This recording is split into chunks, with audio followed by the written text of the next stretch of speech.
Hello dear students. तो आज आपके सामने है जेई एडवांस 2022 का एक सवाल, प्रोबेबिलिटी का सवाल है।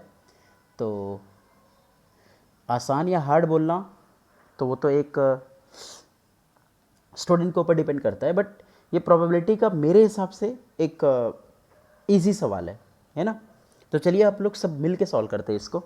आप भी पहले एक बार ट्राई करिए, वीडियो को पॉज करके एक बार ट्राई करिए, उसके बाद फिर से जो है आप सोल्यूशन को देखिए, है ना। ज़रूर ट्राई कीजिए आप लोग, है ना। और कमेंट सेक्शन में ज़रूर बताइए कि आपका आंसर आपके ट्राई से आ गया था या नहीं आ गया था, है ना। ऐसा कुछ ज़रूर बताइए।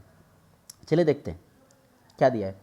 बोला है कि 2 प्लेयर्स P1 एंड P2, ठीक है, 2 प्लेयर हैं, play a game against each other, ठीक है।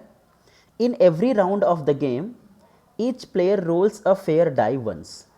ओके, मतलब दोनों भी एक एक अपना अलग अलग रोल नहीं, डाई है जिसको रोल करने वाले। Where the 6 faces of the die have 6 distinct numbers, ठीक है, वो तो होता ही है। Let X and Y denote the readings on the die rolled by P1 and P2 respectively, ठीक है। If x is greater than Y then P1 scores 5 points and P2 scores 0 points, okay. If x equal y then each player scores 2 points. If x is less than y then P1 scores 0 and P2 scores 5 points, okay. Let capital Xi and Yi be the total scores of P1 and P2 respectively after playing the ith round। तो उसके बाद हमें कुछ तो list दिया है, दोनों को मिलाना है, ओके। तो शुरू करते हैं। सबसे पहला क्वेश्चन क्या है कि x2 जो है वो y2 के इक्वल या y2 से बड़ा होना चाहिए, है ना। तो पहले तो हम मीनिंग समझते हैं कि ये जो x2 है और ये जो y2 है इसका मीनिंग क्या है। देखो x2 का मतलब क्या है, x2 का मतलब कि 2 गेम के बाद जो P1 के टोटल स्कोर्स होगा वो, है ना। और y2 क्या है, 2 गेम के बाद P2 का जो स्कोर होगा वो, है ना। बड़ा कॉम्प्लिकेटेड सा ऐसा बोला गया है। अच्छा, तो P1 का स्कोर और P2 का स्कोर में से ज़्यादा उसका होगा जो जीतेगा।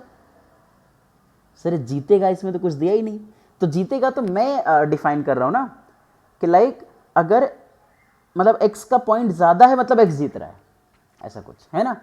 तो उसका वाइस वर्सा भी चलेगा कि x जीत गया मतलब उसका पॉइंट ज़्यादा है, ऐसा कुछ, ठीक है।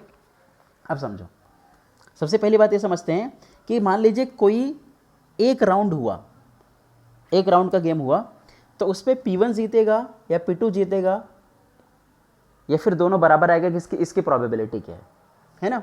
तो सबसे पहले मैं देख लेता हूँ कि दोनों के इक्वल पॉइंट्स हो रहे हैं, तो मैं उसको क्या मान रहा हूँ कि ड्रॉ हो रहा है ना, ड्रॉ हो रहा है, तो इसको मैं प्रोबेबिलिटी ऑफ ड्रॉ बोल रहा हूँ।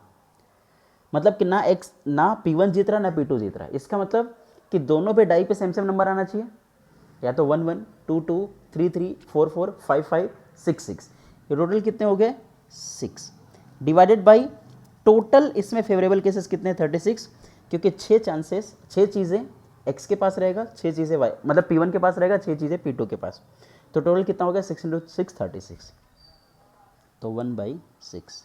तो मैंने क्या लिखा है, पहला इन्फॉर्मेशन PD का मतलब ये कि भाई किसी एक पर्टिकुलर राउंड में दोनों के पास सेम पॉइंट्स मिलेंगे, लाइक दोनों के पास 2 पॉइंट्स मिलेंगे, तो मतलब वो ड्रॉ होगा। और अगर ड्रॉ हो रहा है तो उसकी प्रोबेबिलिटी कितनी 6/36 1/6। तो अगर मान लिया कि प्रोबेबिलिटी में, प्रोबेबिलिटी मतलब कोई भी एक गेम में P1 जीत रहा है ना। देखो P1 जीत रहा है, इसका मतलब कि भाई जो पहला नंबर है, मतलब कि पहले वाले डाई पे नंबर है वो ज़्यादा आ रहा है ना, ऐसा यही कहना होगा। अच्छा, अगर मैं बोलूँ कि P2 जीत रहा है तो मतलब कि दूसरा वाला नंबर ज़्यादा होना चाहिए। अच्छा, आपको नहीं लग रहा है कि किसी भी सेम राउंड में P1 के जीतने की प्रोबेबिलिटी और P2 के जीतने की प्रोबेबिलिटी सेम होगी, मतलब वैल्यू में इक्वल होगा, वैल्यू इक्वल होगा। तो देखो 6 तो इधर ही आ गया है, तो बच्चे कितने 36 में से 6 तो इधर आ गया, तो बच्चे कितने 30 में से 15 फेवरेबल केसेस P1 के पास होंगे और 15 फेवरेबल केसेस P2 के पास होंगे। तो अगर मैं बोलूँ कि किसी पर्टिकुलर राउंड में P1 जीत जाए, इसकी प्रोबेबिलिटी कितनी होगी 15/36 विच इज़ इक्वल टू 5/12। किसी भी पर्टिकुलर राउंड में P2 जीत जाएगा, इसकी भी प्रोबेबिलिटी कितनी होने वाली है 5/12, है ना, क्योंकि ऐसा तो नहीं दिया कि P1 अच्छे से थ्रो कर रहा है, P2 खराब तरीके से थ्रो कर रहा है, ऐसा कुछ तो बात ही नहीं है। चलो अच्छा, हमें भी इसका नॉलेज हो गया कि किसी पर्टिकुलर राउंड में P1 जीतेगा, P2 जीतेगा या फिर ड्रॉ होगा, उसकी क्या प्रोबेबिलिटी है। अब मैं देख रहा हूँ, अब मैं इसके बारे में सोच रहा हूँ। अब मैं सोच रहा हूँ कि x2 जो है वो y2 से ज़्यादा हो या इक्वल हो, है ना। तो मैं दो चीज़ें देख रहा हूँ भाई, दो राउंड खेलने हैं ना। मैं बोल रहा हूँ कि दोनों भी P1 जीत जाए, सॉरी दोनों भी गेम P1 जीत जाए, मतलब दोनों भी P1 के ज़्यादा स्कोर्स आ जाए, या फिर एक P1 जीते और दूसरा P2 जीते, या फिर पहला P2 जीते दूसरा P1 जीते, है ना। अच्छा, इस केस में दोनों के फाइनल स्कोर्स तो सेम होंगे, लेकिन इसमें क्या बोला, x2 greater than equal to y2 है, तो वो भी चल जाएगा। अच्छा, अगला क्या सीन हो सकता है, अगला सीन क्या हो सकता है कि पहला P1 जीते और दूसरा ड्रॉ हो जाए, है ना। फिर प्लस क्या हो सकता है कि पहला ड्रॉ हो जाए, दूसरा P1 जीत जाए, और क्या हो सकता है कि दोनों भी ड्रॉ हो जाए। आई थिंक बात आपको समझ में आ रहा है, ये क्या लिख दिया है। देखो, अगर दोनों ड्रॉ होगा तो दोनों ही मतलब कि दोनों ही चांसेस में दोनों को सेम पॉइंट्स मिलेंगे, तो फाइनली तो सेम ही पॉइंट आएगा ना। DP1 का मतलब क्या है कि पहला ड्रॉ हो जाए, ड्रॉ हुआ तो दो पॉइंट मिला, और दूसरी बार में P1 जीत जाए, मतलब दूसरे को 5 पॉइंट मिलेगा, तो कुल मिला के मतलब दोनों मिला के पहले वाले प्लेयर को ज़्यादा पॉइंट्स मिल रहे हैं ना। ओके, तो चलो मैं सभी की प्रोबेबिलिटीज लिख रहा हूँ। अगर मैं प्रोबेबिलिटी के वैल्यूज़ की बात करूँ तो ये तीनों वैल्यूज़ बिल्कुल सेम है, तो मैं इसको क्या लिख सकता हूँ, 3 टाइम्स में P1 की प्रोबेबिलिटी 5/12 इंटू P2 की प्रोबेबिलिटी, ये भी कितना 5/12, प्लस इन दोनों में, ये देखो ये दोनों भी बिल्कुल सेम है, बिल्कुल सेम है, तो 2 टाइम्स में 5/12 इंटू ड्रॉ हो जाए तो 1/6, प्लस इधर कितना, पहला भी ड्रॉ और दूसरा भी ड्रॉ, बस इसको सॉल्व कर लेना है। एलसीएम मुझे तो 144 दिख रहा है, 12 इंटू 12, 5 बच्चे 25 तियाँ 75, इधर कितना 72 दूना 144, 5 दूना 10 दूना 20, 36 चौके तो 4 आ गया, ये कितना आ गया 95 + 4, 99/144 आ गया। ऐसा कोई आंसर है क्या 99?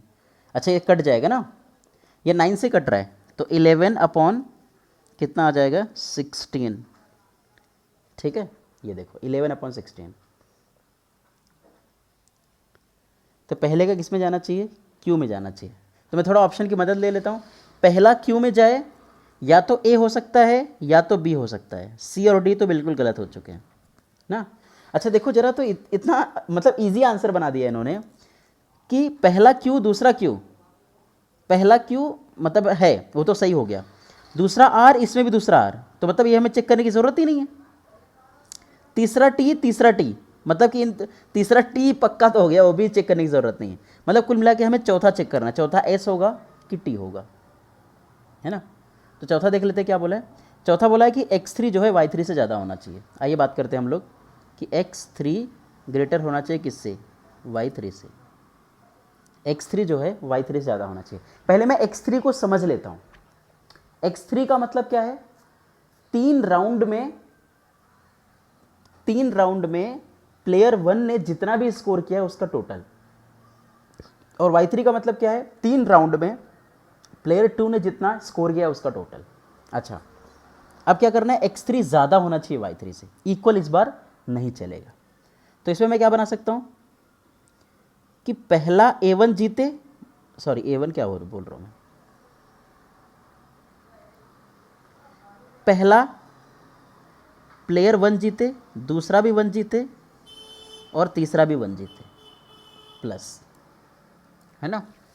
देखो पहला 1 जीते, दूसरा 1 जीते और तीसरा 2 जीत जाए, है ना। अच्छा, ऐसी चीज़ें मैं 3 बार बोल सकता हूँ।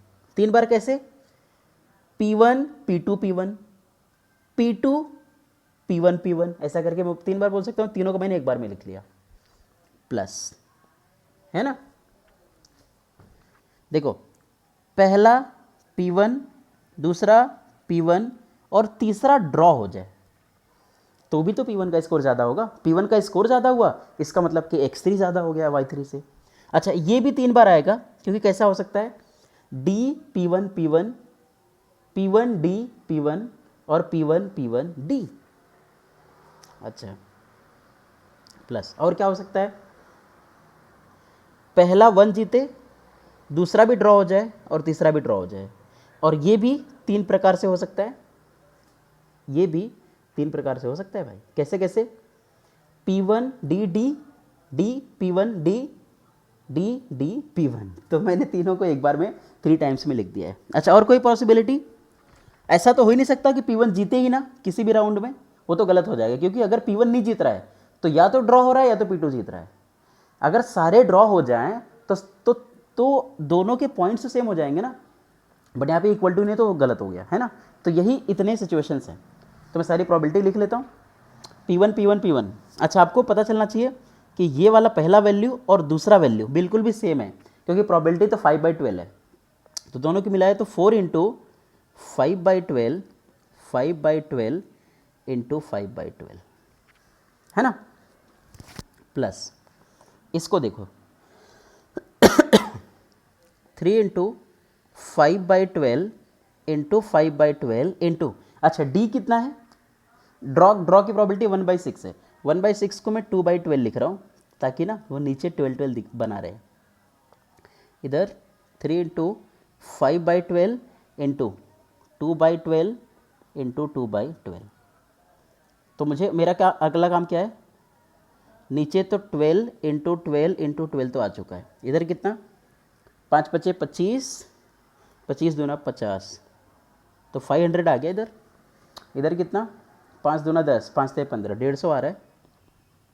प्लस अगली बार कितना आएगा, 5 दूना 10 दूना 20, 20 × 60, 60 आ गया। ठीक है, तो 15 और 150 और 60, 210, 710 आ गया ऊपर। नीचे कितना है, 12 × 12 × 12। मैं अभी तक मल्टीप्लाई क्यों नहीं किया, क्योंकि मैं थोड़ा चालाकी में कुछ कट जाएगा। तो कुछ कटने का मतलब यहाँ पे 2 से कट रहा है बस। 2 से अगर काटा तो कितना हो जाएगा, देखो 2 × 6, 2 × 5 = 10 और 2 × 5 = 10। और इधर कितना, नीचे इधर 6 कर दिया तो कितना आ गया, 355/12 × 12 144, 144 × 6 कर दे रहा हूँ, 6 चौक 24, 6 चौक 24 2 26, 6 का 6 2 8, 864, 355/164। ऐसा कोई है क्या, तो इसका मतलब कि ये एस में जाना चाहिए। तो फोर्थ वाला है वो एस में जाना चाहिए, है ना। तो मतलब कुल मिला के ऑप्शन ए सही है। अब ऑप्शन बी भी गलत हो गया, तो ऑप्शन ए सही है ना। उम्मीद करता हूँ आपको बहुत अच्छा लगा होगा ये क्वेश्चन, कुछ ना कुछ आपको ज़रूर जानने को मिला होगा।